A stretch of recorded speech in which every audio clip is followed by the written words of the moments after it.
Alors, bonsoir tout le monde. Bienvenue à cette troisième séance du Conseil municipal. Donc, dans un premier temps, je veux souhaiter la bienvenue à M. Charette suite aux élections du 21 février. Et aussi remercier M. Normand Lefebvre qui a brigué les suffrages contre vous, mais évidemment, ça n'en prend juste un pour gagner. Donc, félicitations et bienvenue parmi nous. Et encore une fois, merci à M. Lefebvre. Donc, sans plus tarder, on va y aller avec l'ouverture de l'Assemblée qui se tient toujours selon les décrets gouvernementaux, c'est-à-dire qu'évidemment, on ne peut pas donner accès au public et j'aurais besoin d'un proposeur, d'un appuyeur pour l'ouverture de l'Assemblée. M. Savard, appuyé par M. Dubuc. Tout le monde est d'accord? Nous allons procéder. Vous avez eu le projet d'ordre du jour. Est-ce que vous aviez des points à rajouter ou retirer? S'il n'y en a pas, j'aurais besoin d'un proposeur, d'un appuyeur, s'il vous plaît. Madame Toulouse, appuyée par Madame Poisson. Est-ce que tout le monde est d'accord? C'est adopté. J'y vais maintenant avec l'approbation des procès-verbaux antérieurs. Donc, il y en a juste un, c'est celui de la séance régulière qui se tenait au mois de février. Donc, du 9 février, j'aurais besoin d'un proposeur, d'un appuyeur, s'il vous plaît. Madame Toulouse, appuyée par Madame Rajotte. Est-ce que tout le monde est d'accord? C'est adopté. On y va avec tous les avis de motion et projets. Donc, je vais vous dire qu'ils sont scindés en plusieurs volets, mais ça touche, on a trois résolutions, dans le fond, trois volets pour chacun des propos, sauf le premier. Donc, je vais vous les expliquer un par un et je vais vous expliquer aussi les règles de consultation publique qui s'appliquent compte tenu, justement, que nous ne pouvons les faire en consultation publique. Donc, le premier projet qui concerne d'amender la zone HC 204 à même la zone, c'est-à-dire, l'usage des normes de la zone HC 204. Donc, dans un premier temps, et après ça, j'expliquerai le projet, ça me prend quelqu'un pour proposer l'avis de motion. Monsieur Dubuc. Alors, le projet sur la zone HC 204, donc c'est pour retirer, c'est la zone premièrement qui est sur la rue Saint-Laurent, donc juste pour vous situer, et c'est la zone qui est située entre exactement, là, la carte est petite, là, mais qui va de la rivière Saint-Louis, dans le fond, jusqu'à dépasser là, le bureau de poste, donc jusqu'au Parc Sauvé. Ce qui est visé à l'intérieur de ça, c'est de limiter l'obligation commerciale, et je parle bien de l'obligation, là, donc de limiter l'obligation commerciale entre la rue Sainte-Catherine à la rue Richardson, la même chose que ce qu'on a fait sur la rue Ellis. Donc, être capable qu'il y ait vraiment une concentration. On peut avoir des commerces à l'extérieur de cette zone-là, mais il y a une obligation là, pour le quadrilatère qui part de la rue Sainte-Catherine jusqu'à la rue Richardson. Donc, c'est l'objet de la modification. Et compte tenu que nous en sommes au premier projet, que l'avis de motion avait été déposé à l'Assemblée du mois de février, j'aurais besoin d'un proposeur et d'un appuyeur pour ce faire. Monsieur Savard, appuyé par Mme Rajotte.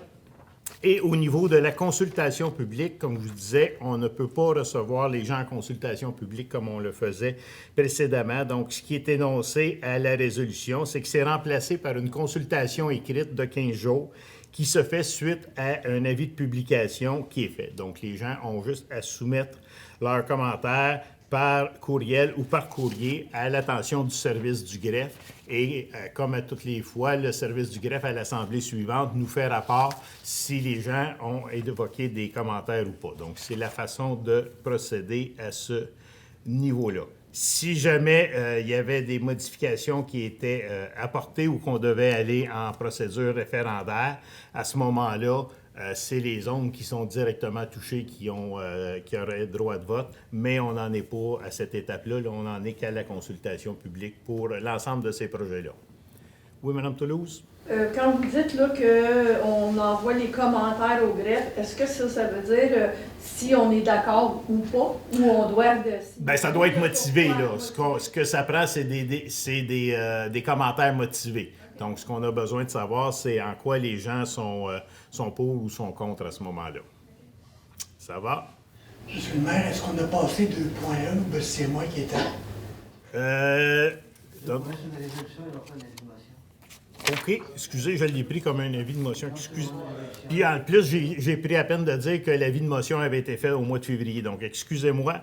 Je reviens à 2.1. Vous n'avez rien manqué, M. le greffier. C'est moi qui étais... Je les ai tous ramassés ensemble. Donc, je reviens à 2.1. Excusez-moi. Donc, vu qu'on était au premier règlement, vu que ça avait déjà été...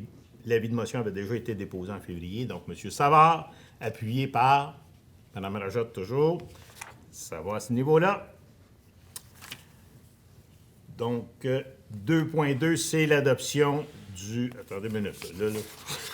À force de tourner les pages d'un bord et de l'autre, je finis par... Ça, c'est l'adoption du premier projet. Premier projet. OK, le premier, c'était la procédure référendaire. Excusez-moi. Bon. Eh boy. Donc, procédure référendaire, c'est adopté. C'est à l'unanimité. Parfait. Le deuxième résolution, 2.2, j'y reviens. Excusez-moi, là. C'est, cette fois-là, le premier projet. Donc, M. Savard, vous le proposez toujours. Mme Rajotte, vous l'appuyez toujours. Est-ce que tout le monde est d'accord? C'est toujours adopté. Bon, on va y aller tranquillement. On va essayer de ne pas se tromper.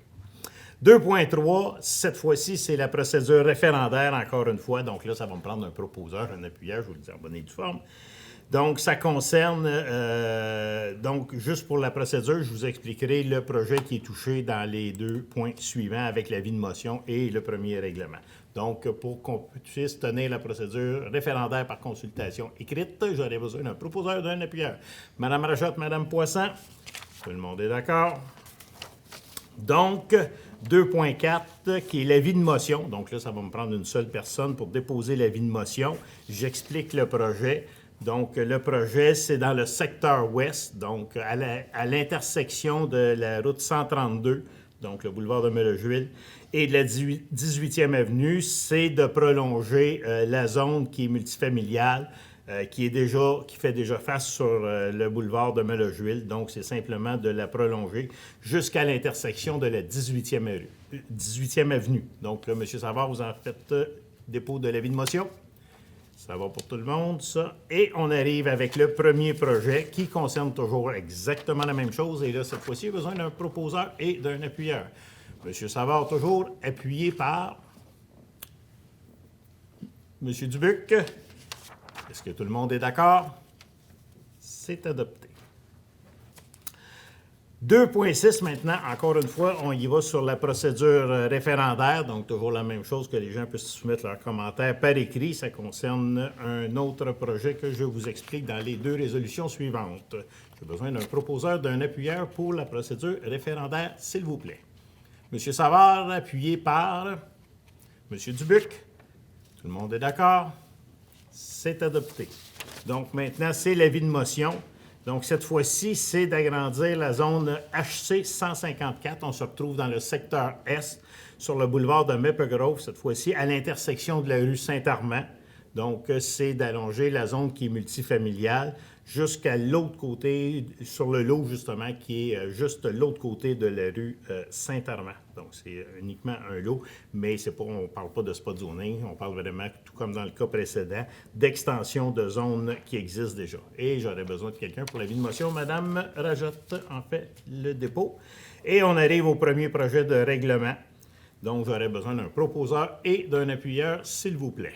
Madame Rajotte, appuyée par M. Savard. Est-ce que tout le monde est d'accord? Madame Poisson, vous n'êtes pas d'accord? D'accord. Donc, ce sera noté au procès-verbal.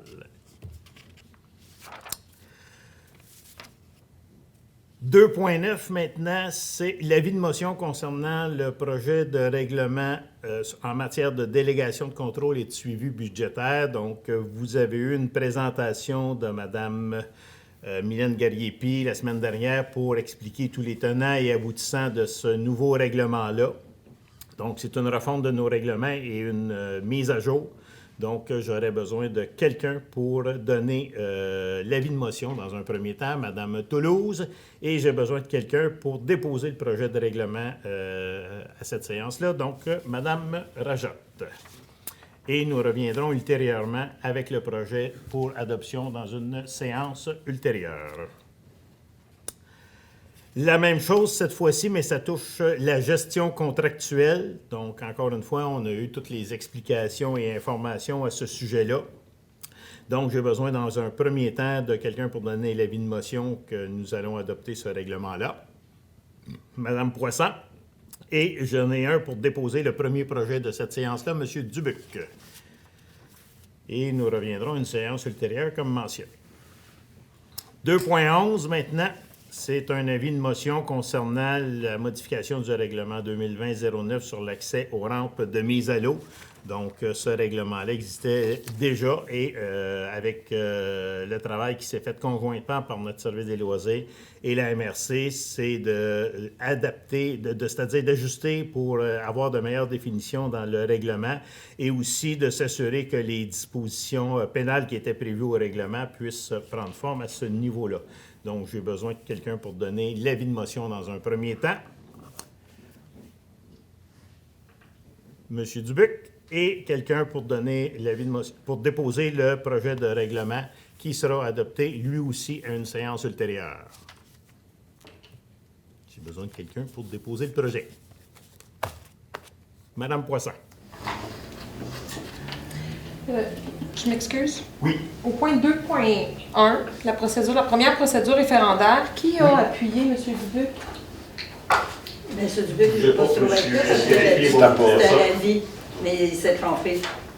La procédure référendaire, La procédure référendaire, c'est ça, je suis revenu parce que je l'ai pris comme un avis de motion. Je m'en suis excusé. Là, ça prenait un proposeur et un appuyeur. Okay, ce que M. le greffier m'a remis à l'ordre. Parfait, merci.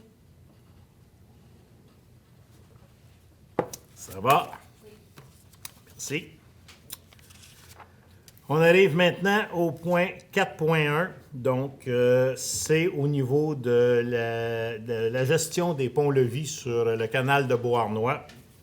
Donc, on a plusieurs de nos citoyens qui les utilisent, ces ponts-là, pour traverser. Et depuis quelques années, il y a de nombreux problèmes avec les indications qui sont données aux citoyens, c'est-à-dire à travers le site web de la Voie maritime.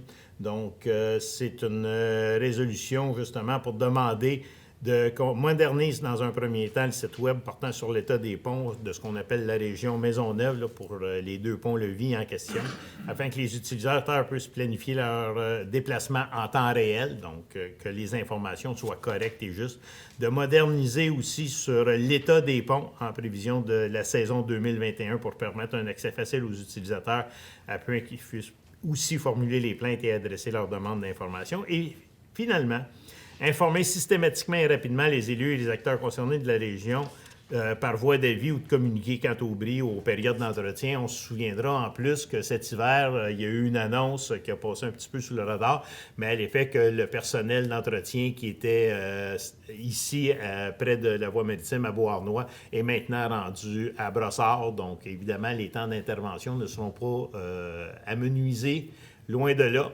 À moins qu'il ait trouvé des téléporteurs. Donc, c'est un autre problème auquel on aura peut-être à faire face si jamais il y a des bris. Donc, la résolution vise celle-là. Et je vous rappelle que l'ouverture de la voie maritime se fait le 22 mars prochain. Proposé par M. Savard, appuyé par Mme Rajotte. Est-ce que tout le monde est d'accord? C'est adopté. L'Office municipal d'habitation, maintenant, donc, c'est de reviser le premier budget qui avait été déposé, donc qui va arriver avec un déficit de 162 694 $, qu'à l'intérieur des modifications qui sont apportées, il n'y a rien, aucune dépense qui est capitalisable. Donc, on parle de réfection pour l'entretien de nos bâtiments. C'est de 3 salles de bain là, dans des emplacements, autant sur le chemin Saint-Louis que sur la rue des Écossais. Donc, de différents équipements. Ça va, M. Savard, Mme Rajotte, est-ce que tout le monde est d'accord? C'est adopté. On va rester à l'OMH cette fois-ci.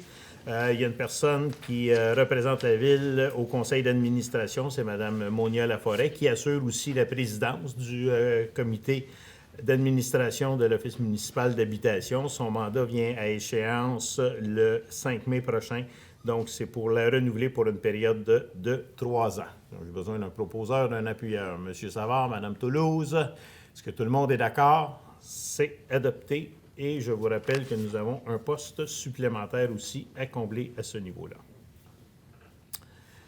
5.1 maintenant, suite à un appel de candidature, c'est la nomination de Mme Maude Corriveau à titre de technicienne au service de ressources humaines. Donc, il y a eu un processus qui s'est fait à l'interne. Il y a une candidature qui a été retenue, qui est celle-là. Donc, c'est de fixer son salaire selon les dispositions à la convention collective. Et Mme Corriveau aura une période d'essai de 26 semaines pour pouvoir se familiariser et évaluer son poste. Besoin d'un proposeur, d'un appuyeur, s'il vous plaît. Mme Rajotte, appuyée par, excusez, j'ai vu M. Dubuc, excusez, j'avais vu la main, mais trop rapidement. Merci. Est-ce que quelqu'un s'y oppose? C'est adopté.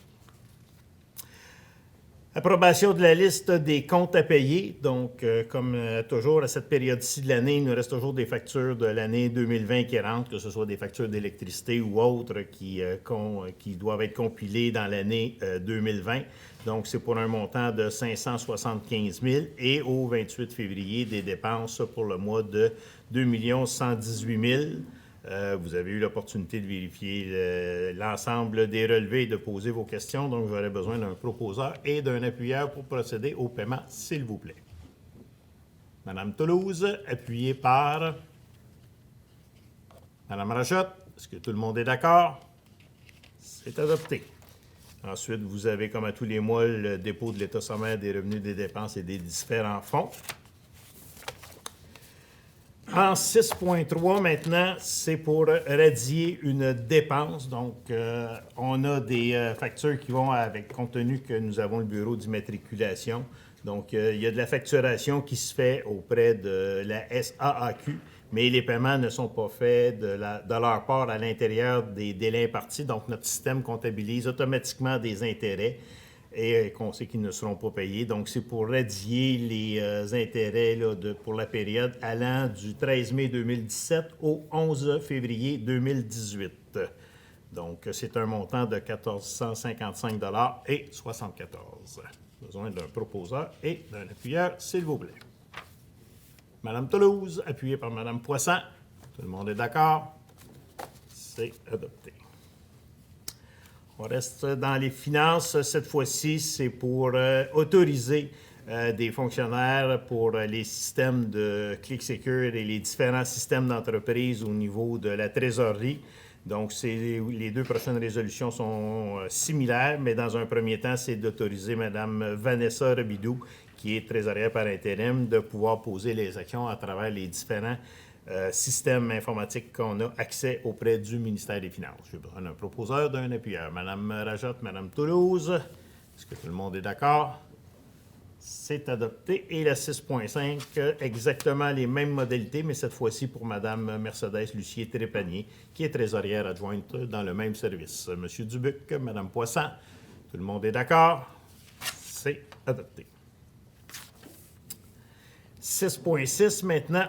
Donc, on arrive à des dépenses au niveau du service d'incendie. Donc, c'est pour la fourniture d'appareils respiratoires et de cylindres des bonbonnes. Donc, on a été en soumission. Il y a eu 2 firmes qui ont soumissionné et la plupart se conforment. C'est les équipements d'incendie CMP Maillé, qui est situé à Drummondville. Donc, au montant avant taxe de 61 550 $.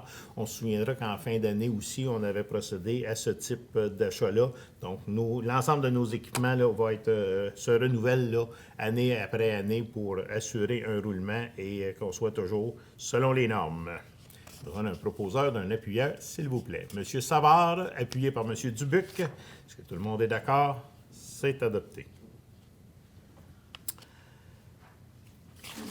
La suivante, cette fois-ci, on est dans les travaux de génie civil sur la rue Saint-André. Donc, il y a des travaux qui vont s'entamer au centre Cécile Godin. Et avec les nouveaux apports d'eau, ce qu'on voulait, c'est de libérer notre réseau qui est combiné à cet endroit-là, de pouvoir exclure les eaux de surface et les eaux pluviales.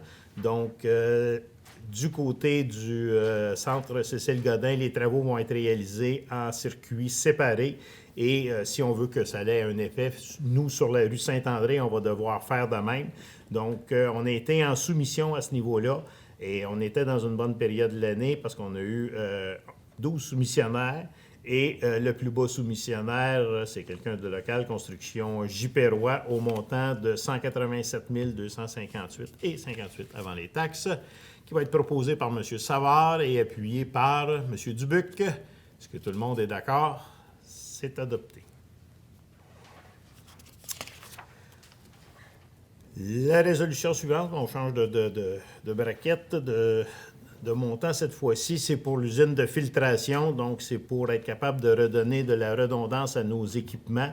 C'est pour un assécheur d'air. Donc, vous vous souvenez qu'il y a 2 ans, on a eu un problème avec ces équipements-là et on veut s'assurer, évidemment, le premier équipement a été remplacé, donc il s'agit d'en mettre maintenant un deuxième en redondance. On a eu 2 soumissions.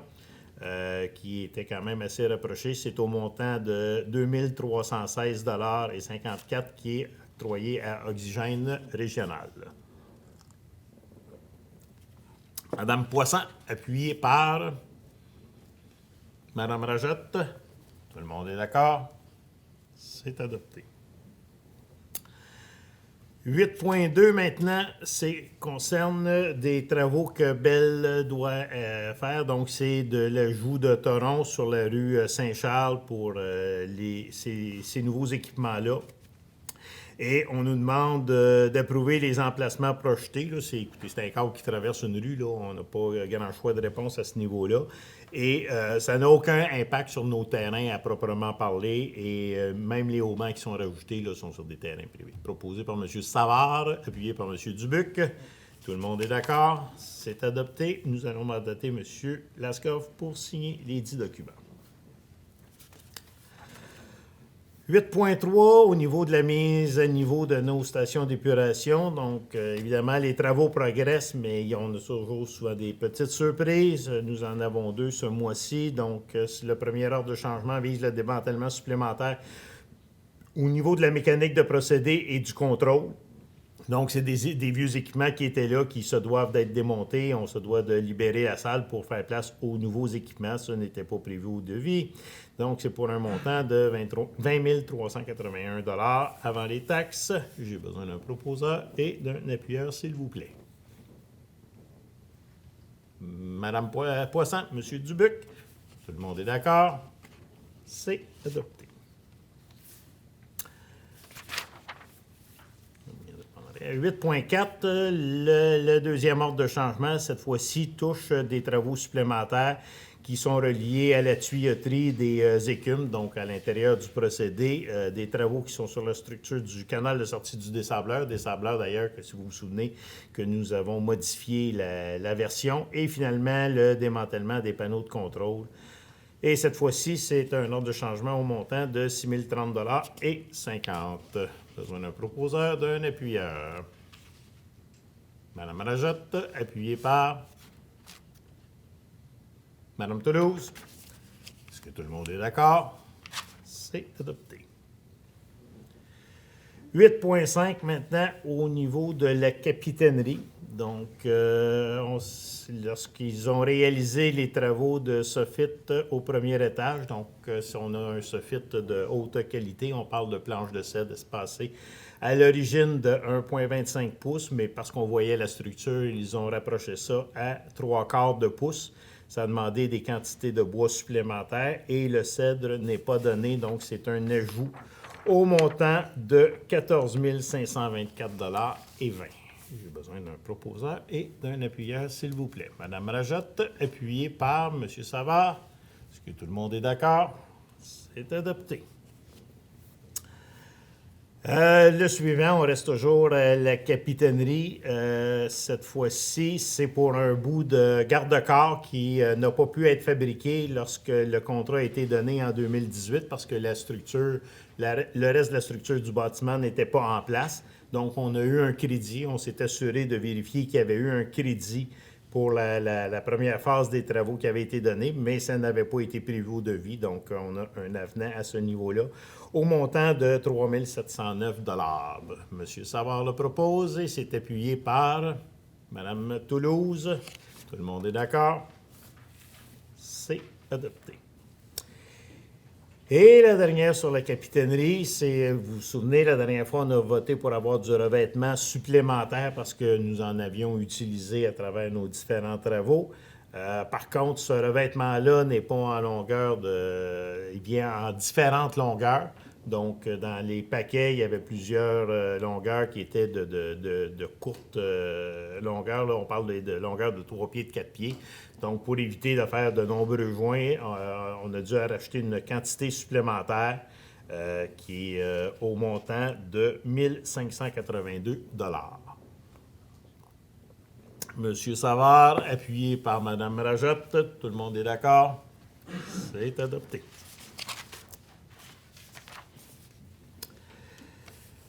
Nous arrivons dans les projets maintenant d'urbanisme. Le premier concerne demande de PIIA sur la rue Ellis. C'est le 153 rue Ellis. Donc, vous avez eu la chance de prendre connaissance du bâtiment en question. Nous avons eu une recommandation du comité consultatif d'urbanisme à cet effet-là, et c'est de refuser la demande de PIA telle que formulée pour demander de revoir le projet. Pour situer les gens, le 153 Ellis, c'est le bâtiment qui est à l'intersection du chemin de la Beauce. Donc, proposé par Mme Rajotte et appuyé par Mme Poisson. Est-ce que tout le monde est d'accord? C'est adopté. Le refus est adopté, oui. Oui, vous faites bien de le spécifier. 9.2 maintenant, on s'en va sur quelque chose qui est plus structurant dans le parc industriel. Donc, c'est un PIIA, encore une fois. C'est pour le projet de Brona Transport. Donc, vous avez eu la chance de voir les différentes esquisses du bâtiment. Le comité a recommandé d'ajouter du parement d'acier avec effet de bois sur la façade qui va donner du côté de l'autoroute 30 et aussi de diminuer la superficie asphaltée en frontage pour ajouter des différentes plantations. Là. Donc, ce n'est pas une aire de desserte pour les camions, c'est uniquement pour le stationnement, donc de limiter la surface asphaltée et les îlots de chaleur et en même temps mettre de la verdure. Proposé par M. Savard, appuyé par Mme Rajotte. Est-ce que tout le monde est d'accord? C'est adopté. On reste dans les PIA. Cette fois-ci, c'est sur la rue Turnbull. Donc, c'est un projet sur l'ensemble des terrains qui longent la voie ferrée. Donc, c'est un projet qui devrait prendre place très prochainement. Donc, vous avez vu les esquisses et c'est pour accepter la demande de PIA formulée avec d'y ajouter, là aussi des aménagements paysagers, surtout pour favoriser l'habitat du troglodyte à bec court qui niche dans les environs. Donc, de préserver justement la faune à ce niveau-là et de leur donner plus de chance. Il n'y en a pas sur les terrains qui sont convoités, mais ils sont juste à proximité, donc on va agrandir leur zone. Et c'est proposé par Mme Rajotte, appuyé par Mme Poisson. Est-ce que tout le monde est d'accord? C'est adopté. 10.1 maintenant, on a eu la présentation par notre service d'incendie sur les modifications au schéma de couverture de risque qui doit être adopté par la MRC. Donc, c'est pour adopter, nous, le plan de mise en œuvre qui va être intégré au schéma de couverture de risque de la MRC. Donc, pour ce faire, j'ai besoin d'un proposeur et d'un appuyeur. M. Dubuc, appuyé par Mme Poisson. Est-ce que tout le monde est d'accord? C'est adopté. 11.1 maintenant, c'est ratification de signature et modification de la promesse d'achat. Donc, c'est un terrain qui est sur la rue Robert-Mackenzie. Donc, on parle de parties qui sont en servitude. Mais pour ce faire, je vais laisser M. Gravel vous donner les explications le plus pointues à ce niveau-là, ainsi que les sujets qui vont suivre, qui sont tous dans le parc industriel. Alors, tel que mentionné en comité plénier, c'est un terrain qui se retrouve avec deux servitudes. Une pour la fibre optique et une pour nos canalisations souterraines pour éventuellement accorder le secteur de RTA au BH. Et qui a aussi un poteau électrique qui est hors servitude, qui cause des problématiques. Alors, la réduction, c'était une réduction de 25 000 $ sur le prix de vente du terrain, qui les ramenait à 169 500. On parle d'une implantation de bâtiment de 14 000 pieds carrés avec une dizaine d'emplois additionnels qui c'est au bout de la rue Robert Mackenzie. Alors, l'avenant a été signé avec l'entrepreneur. Le mandat est donné. L'entrepreneur a la volonté de procéder rapidement et de travailler localement. Donc, le mandat, si on a demandé à un notaire de Bois-Noir qui est intervenu au dossier, et les entrepreneurs généraux de Bois-Noir ont été référés aussi à l'entreprise pour solutionner pour la construction. Sa machinerie est déjà enregistrée. C'est une compagnie qui va être un producteur de textiles. Donc, c'est une nouvelle manœuvre, une nouvelle expertise qui s'en vient chez nous. Ça va pour tout le monde? M. Savard, appuyé par Mme Poisson. Tout le monde est d'accord?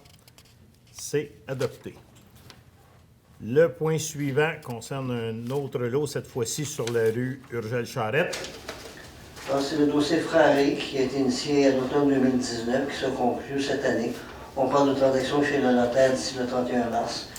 C'est les derniers terrains qui demeurent à la propriété de la ville sur la rue Urgel-Charette. Donc, de l'emprise de notre affichage sur l'autoroute jusqu'au poste de pompage sur le bord de Robert de Charette et la canalisation. Donc, de ce terrain-là, le terrain que la ville a récupéré de Bion, qui achète de tout, c'est une transaction de 4,2 millions.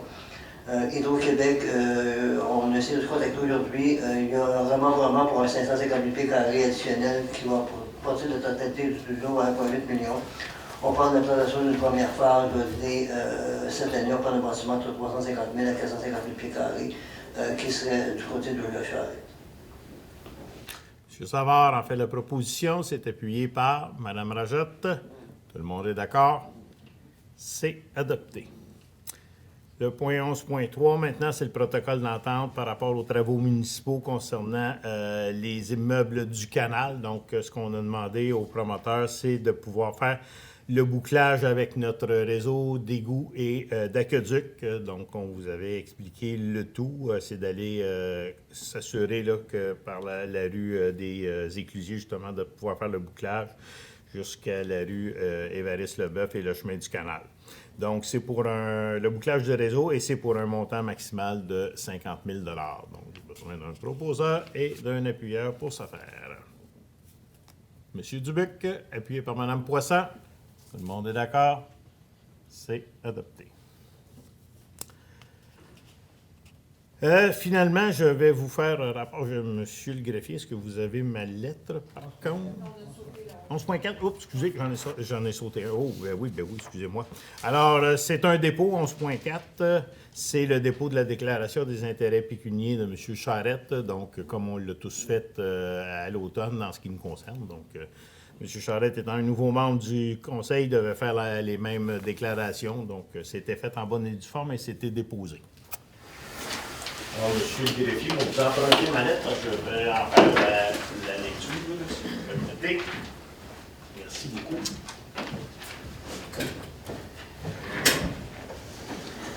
Alors, comme je vous l'avais signalé dans un courriel, on a eu un avarie sur un de nos véhicules et je vais vous faire lecture du rapport d'une dépense urgente qui a dû être faite à ce moment-là.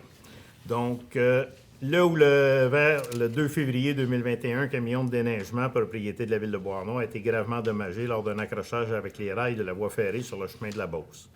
Le dit équipement était requis pour effectuer le déneigement des rues. Avec ce camion à réparer, nous n'avions plus aucun véhicule de réserve, ce qui aurait causé un danger pour la santé ou la vie des usagers de la route. De plus, le seul véhicule de réserve que nous avons est à la fin de sa vie utile, ce qui rendait la situation encore plus fragile. En effet, cette éventualité était très problématique pour donner le service à la population, en particulier pour les véhicules d'urgence. Au moment de l'événement, la température se détériorait de plus en plus, ce qui sollicitait toute notre flotte de matériel roulant.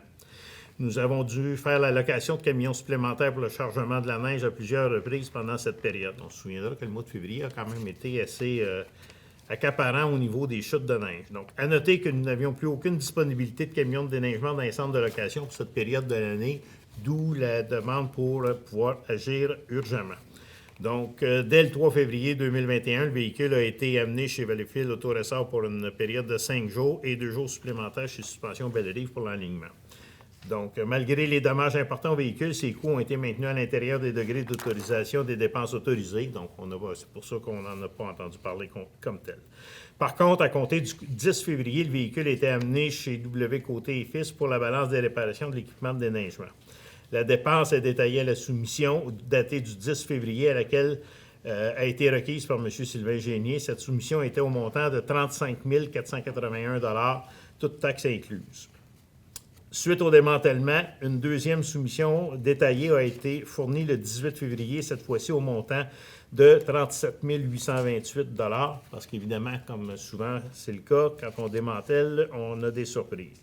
Et il y a eu un ajout pour la peinture qui s'est ajouté pour finaliser la facture à 38 391 $ et 61, et le camion nous a été livré le 2 mars.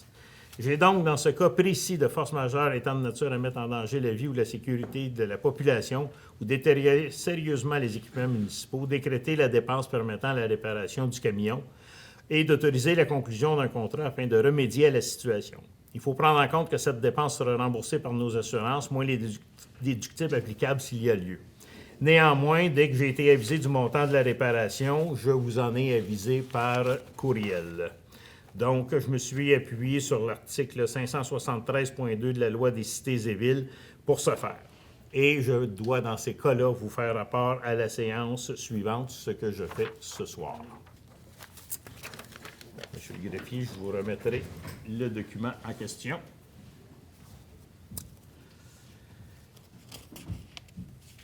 Ce qui constituait mon rapport. Donc, nous arrivons aux communications des membres du Conseil. Je veux savoir si vous aviez des points à mentionner. Monsieur Dubuc. Oui. Bonsoir.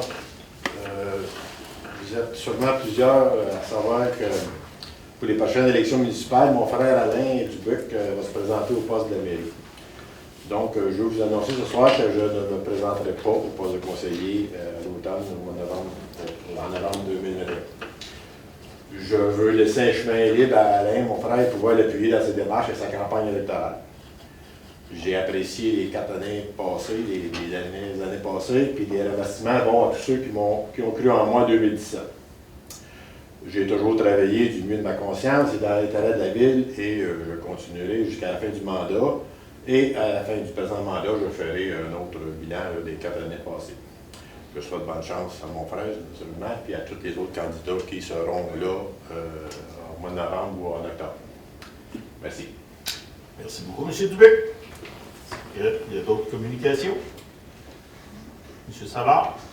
Oui, M. le maire, je veux juste aborder un sujet au niveau des ventes de terrain.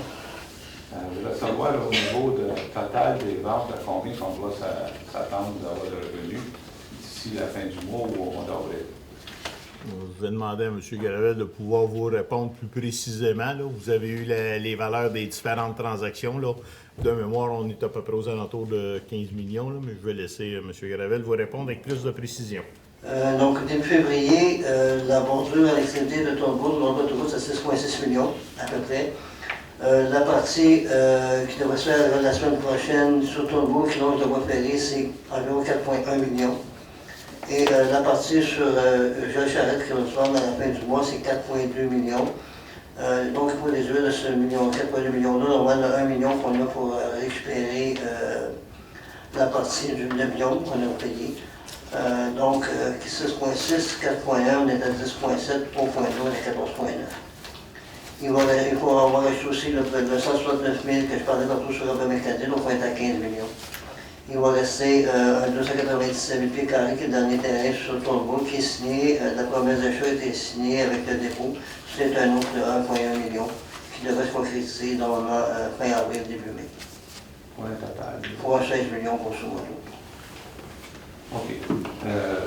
Mon intervention à celle-ci, c'est au niveau du dossier qui est ouvert au ministère des Affaires municipales, au niveau du remboursement, au niveau du parc industriel. Je ne voulais pas y aller par un avis de motion, je veux juste en parler ouvertement ici ce soir, qu'on a une responsabilité légale envers le ministère des Affaires municipales. Mon intention, c'est de faire un fonds réservé, de créer un fonds réservé avec les agents qui vont rentrer à l'Assemblée du mois d'avril, si le Conseil est d'accord, pour prendre une partie de ces agents-là, puis les appointer au niveau d'un fonds qui va aller avec l'excédent de déficit accumulé.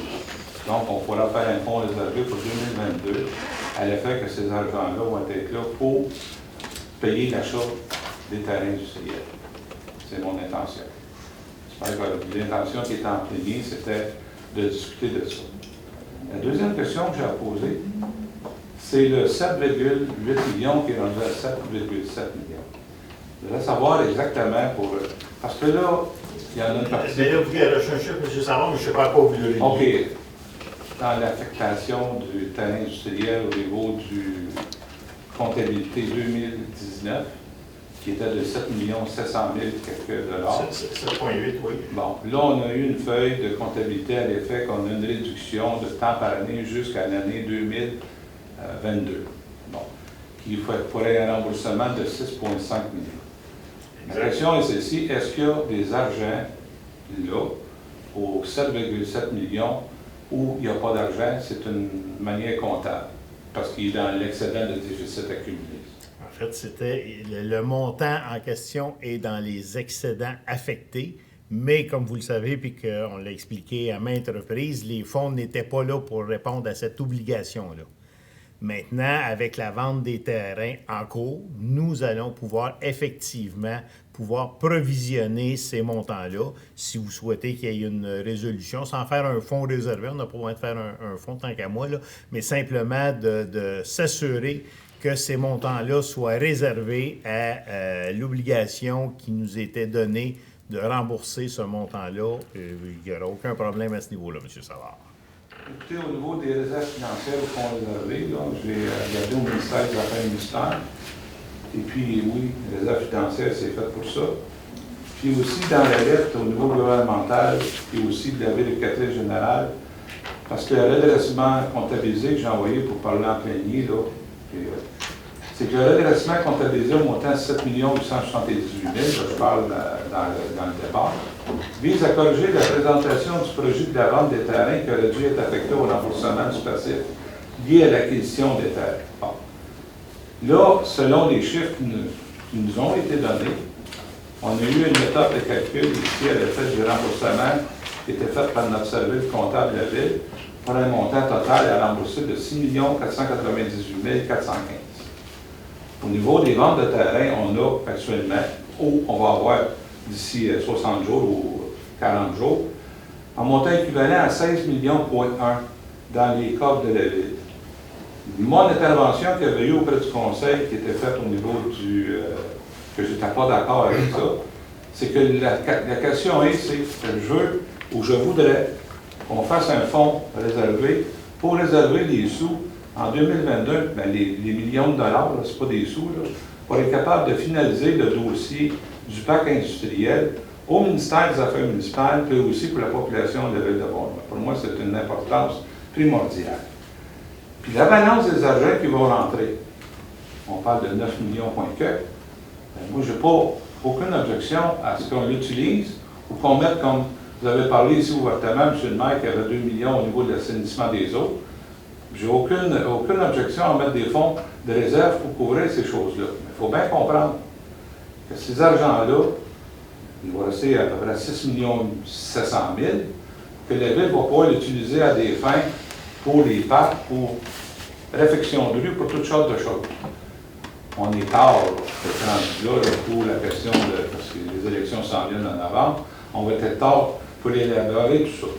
Bien, moi, je veux que ces argents-là, au moins pour le ministère des Affaires municipales, pour régler le dossier du parc industriel, soient final. C'est mon intention, je le propose ce soir, qu'on en discute en plénier, puis qu'on prenne un vote au mois d'avril là-dessus. Les gens qui sont d'accord, bien, on pourra faire aussitôt que les argents vont être déposés au compte courant. C'est la fin de mon intervention. Ouais, c'est le fun de vous entendre, M. Savard, parce que je vous ai entendu tellement à maintes reprises de dire que c'est pas grave, si on les a pas, il n'ira pas en prison. Je suis content de vous voir ce soir que vous voulez qu'on réserve effectivement ces montants-là pour répondre à l'obligation qui nous a été fixée. Je vous en félicite. Quand on parle du juste pour faire une bonne thèse dans ma tête, quand on parle du 9 millions, là, c'est le 9 millions des années... C'est le 9... En fait, on part, c'est ça, il faut remonter en arrière. Donc, ce qu'on fait, c'est qu'il faut remonter à l'obligation qui était fixée à partir du moment où la Ville déboursait des montants pour faire des achats d'actifs. Il se devait, dans un premier temps, lors de la toute première vente, de rembourser ce montant-là, ce qui n'avait pas été fait par l'administration précédente. Donc là, ce qu'on va faire, et c'est ce que le ministère nous a envoyé dans la lettre que M. Savard mentionne, c'est qu'on se devait effectivement de procéder à ce remboursement-là d'abord et avant tout. Donc maintenant, ce montant-là, il y a eu des versements de fait au fil du temps. Donc le montant qui va être au moment du renouvellement du prêt, parce qu'on ne pouvait pas le renouveler avant, mais au moment du renouvellement du prêt, on se devait de rembourser ce montant-là. Et avec les remboursements qu'il y a eu au fil des 5 années du prêt initial, on va être rendu à 6,5 millions. Merci. M. Savard? Le 9 millions que je parlais, M. le maire, c'était pas... parce que là, j'étais élu. Dans le premier année budgétaire, il y avait 9,2 millions, quand on est arrivé pour le 6,7, mais je ne vais pas pouvoir rien débattre, je sais pas ça. Le 9 millions que je parle, M. le maire, c'est en 2019. Oui, qui est aux états financiers. Qui est 9 220 596. Le 7 700 000 là, qui est là, c'est qu'il fait partie de ça, le 9 millions.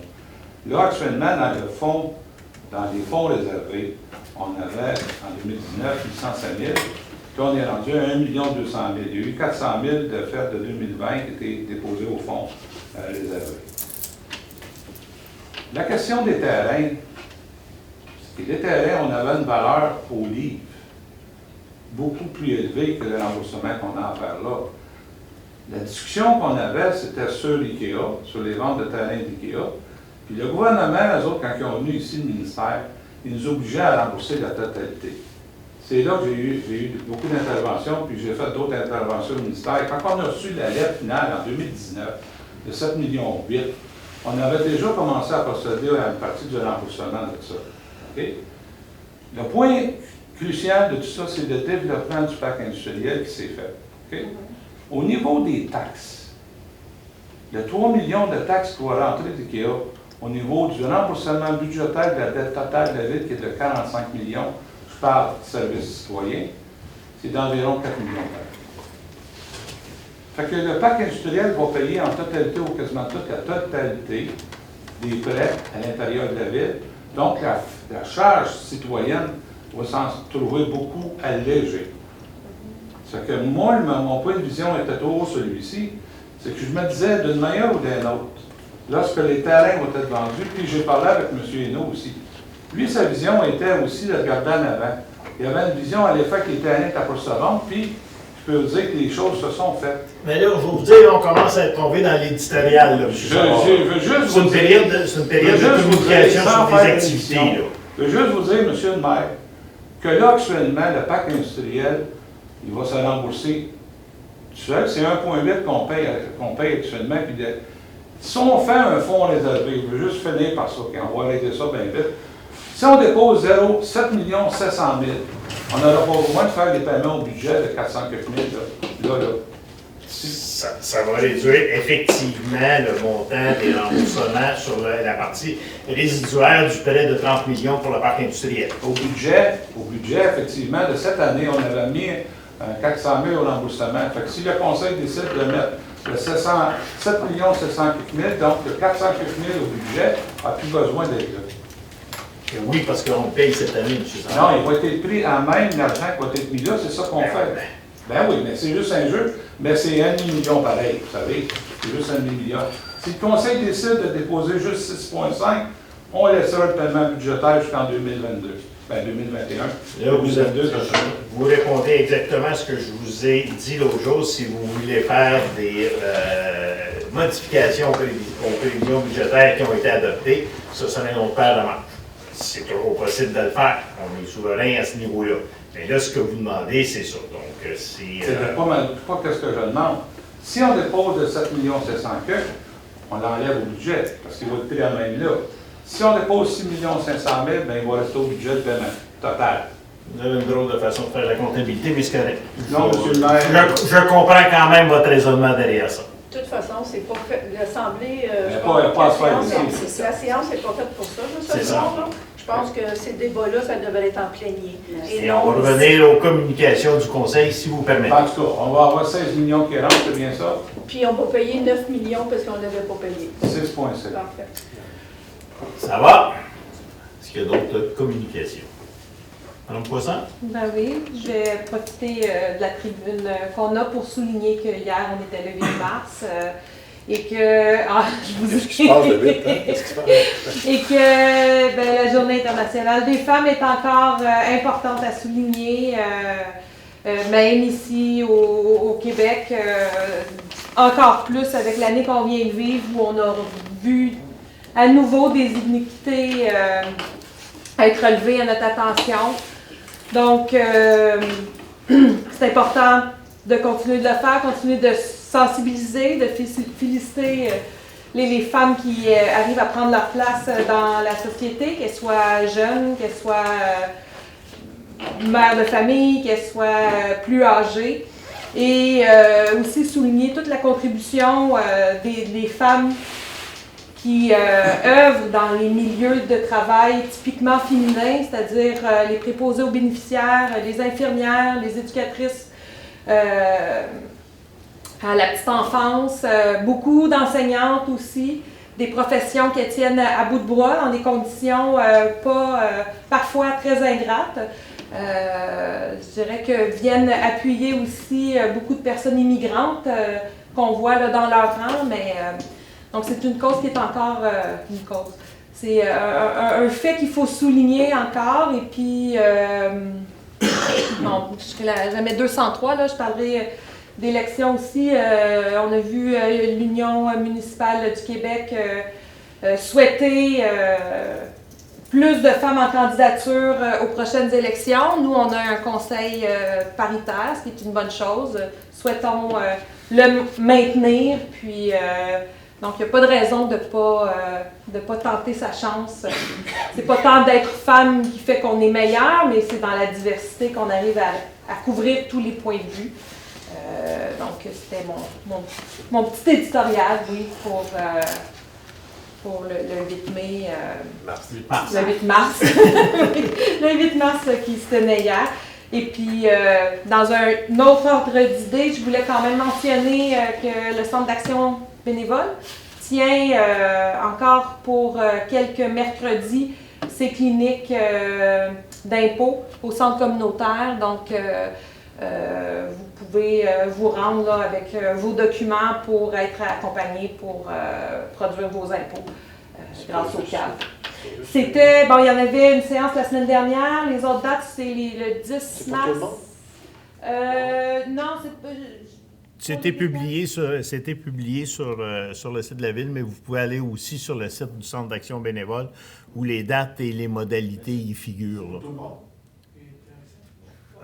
Non, c'est pour les gens ben écoute, je ne veux pas te répondre n'importe quoi. Là, les modalités sont sur le Maximum de revenus. Ouais, oui, c'est ça.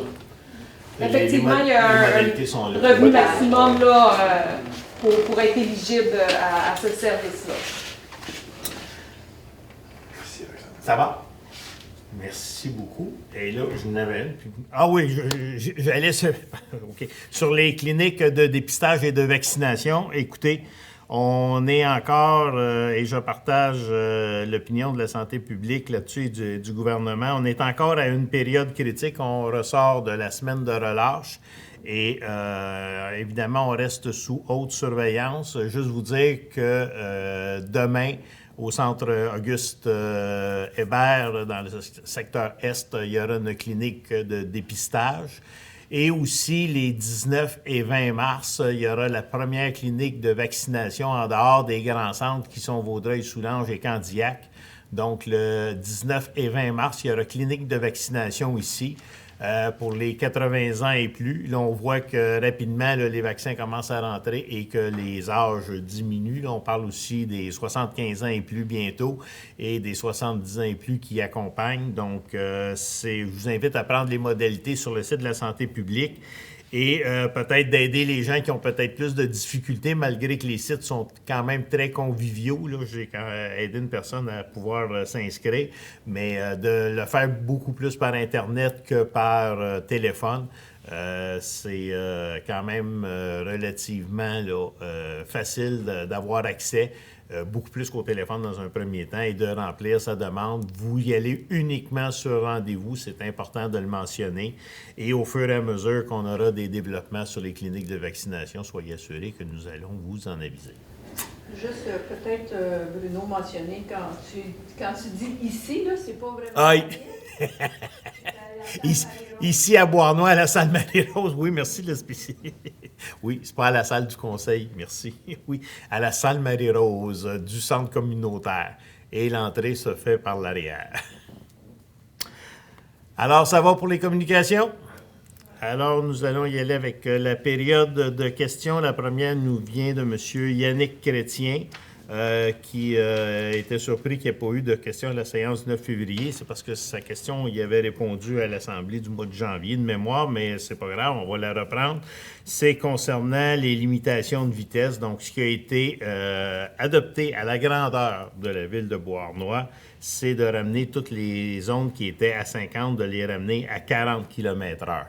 Sauf celle qui était déjà à 30. Donc, on parle de la rue François Branchot et la rue de la Gare dans le secteur Est, qui était à 30 km/h, que nous avions mis à 40 et qu'on a ramené à 30 km/h. Donc, la demande était pour les rues McDonald, Viateur Cardinal. Donc, ces rues-là, toutes les rues qui sont adjacentes, ce sont des rues qui sont à 40 km/h.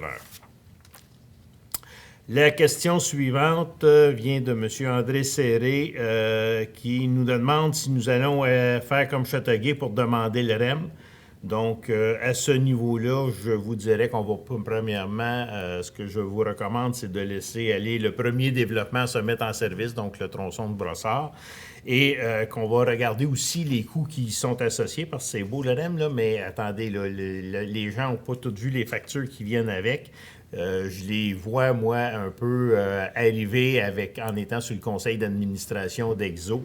Et je vous dis juste qu'avec l'ensemble de la population, on va commencer parce que c'est un projet qui est quand même de longue haleine.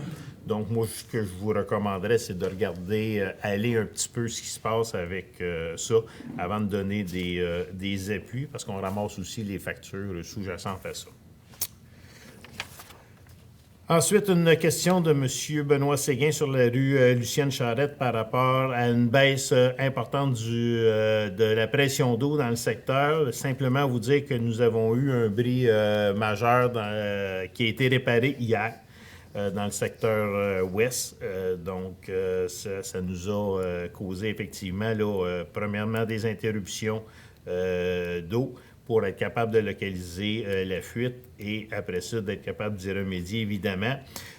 Il se questionnait par rapport aux nouveaux projets. Donc, tous les nouveaux projets sont analysés par le service d'ingénierie pour s'assurer qu'on est capable de fournir les quantités d'eau et maintenir les pressions.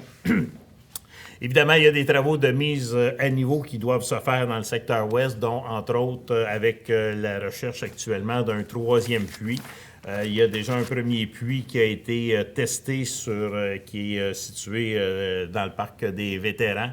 Et il y a un deuxième puits qui a été creusé à proximité pour lesquels les tests ne sont pas commencés, mais qui vont justement nous aider à pouvoir répondre aux besoins en alimentation en eau du secteur ouest. La question suivante nous vient de M. Jonathan Benoît Lecourt qui concerne le projet de l'espace 30 à la sortie 22, savoir s'il y a des développements. Donc, simplement mentionner que nous avons eu une rencontre avec les promoteurs en décembre dernier. Ils nous ont proposé des modifications au projet qui sont actuellement à l'étude. Donc, suite à ça, il y aura probablement des annonces qui pourront se faire, mais à ce moment-ci, on en est encore à l'étape des études. La question suivante vient de Mme Lucie Decelle, qui concerne la bâtisse qui est au coin de la rue Sainte-Catherine. Donc, c'est leur ancien bâtiment d'occupation professionnelle, qui étaient les assurances assurancières qui étaient là, pour lesquelles ils ont déménagé et qui, justement, n'ont pas réussi à louer. Ils voudraient que le zonage change. Bien, écoutez, on vient de le changer, mais on veut garder une trame commerciale entre les rues Sainte-Catherine et Richardson. Déjà, on vient de la limiter Donc, je comprends que vous avez un local à louer, mais pour l'instant, on veut maintenir des activités commerciales dans le centre-ville. Et le tronçon qu'on a gardé, justement, on vient tout juste de réduire l'obligation, mais on veut, puis c'est un endroit qui est bien situé quand même face au parc. Donc, on a ramené ça vraiment à l'essentiel à ce niveau-là. Par contre, on travaille à pouvoir donner un mandat très prochainement à une firme spécialisée sur l'ensemble du redéploiement du centre-ville. Et il y aura sûrement des suggestions qui viendront avec ces recommandations-là. La question suivante vient de M. Yves Lefebvre pour savoir si ce serait possible de faire des descentes pour kayak et canot au parc nature. Question qui tombe à point. On aurait voulu l'avoir, on n'aurait pas mieux fait. Actuellement, il y a un projet qui se travaille pour être capable justement de faire une descente au parc nature de cette nature-là dans le secteur est, dans Maple Grove. Donc, le projet actuellement se travaille ardemment et s'est travaillé tout au long de l'hiver. Monsieur André Desrochers sur la rue Dunant qui nous pose des questions concernant les maisons intergénérationnelles. Donc, ce qui a été fait, c'est qu'avant ça, lorsqu'on a revu la taxation, donc normalement, ça devrait être considéré carrément comme un deuxième logement.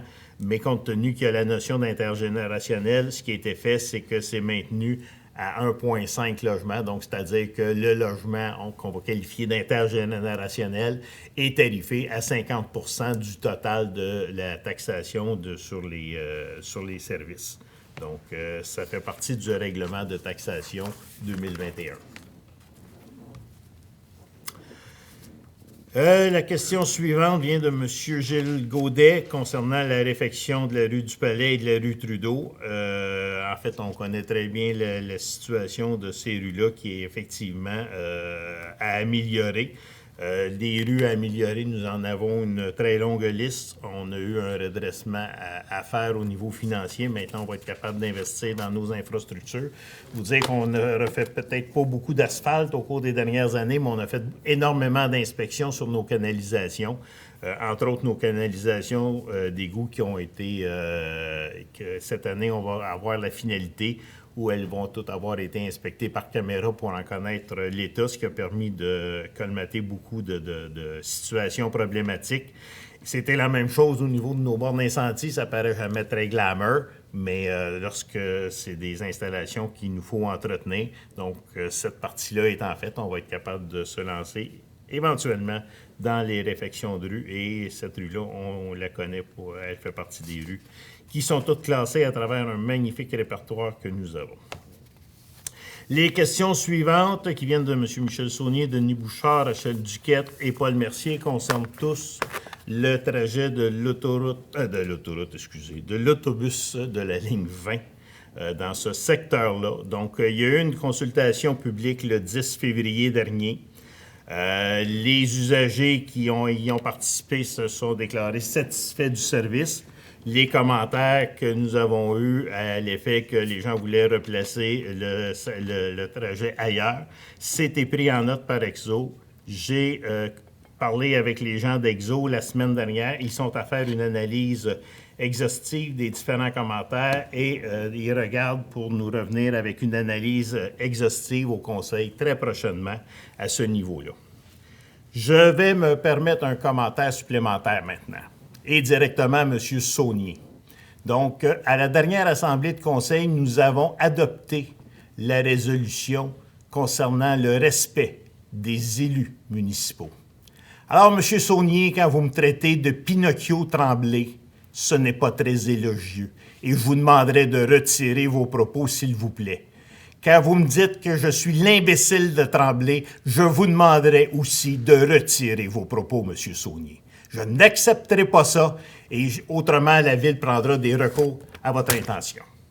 Je trouve ça totalement déplorable, surtout au lendemain de l'adoption d'une résolution où on vise le respect de toutes et tous ici. C'est totalement déplorable. Ça termine mon point. Sur ce, si vous n'avez pas d'autre chose, je vous demanderai une proposition pour lever l'Assemblée, s'il vous plaît. Madame Rajotte, Madame Toulouse, est-ce que tout le monde est d'accord? C'est adopté. Je vous donne rendez-vous le mois prochain pour la prochaine Assemblée, à moins que nous ayons une extraordinaire d'ici là, ce qui risque d'arriver. Et si elle est suffisamment substantielle, nous demanderons même qu'elle soit enregistrée parce qu'on a plusieurs sujets là, qui risquent d'arriver, mais on vous tiendra au courant. Je vous remercie beaucoup. Bonne fin de soirée.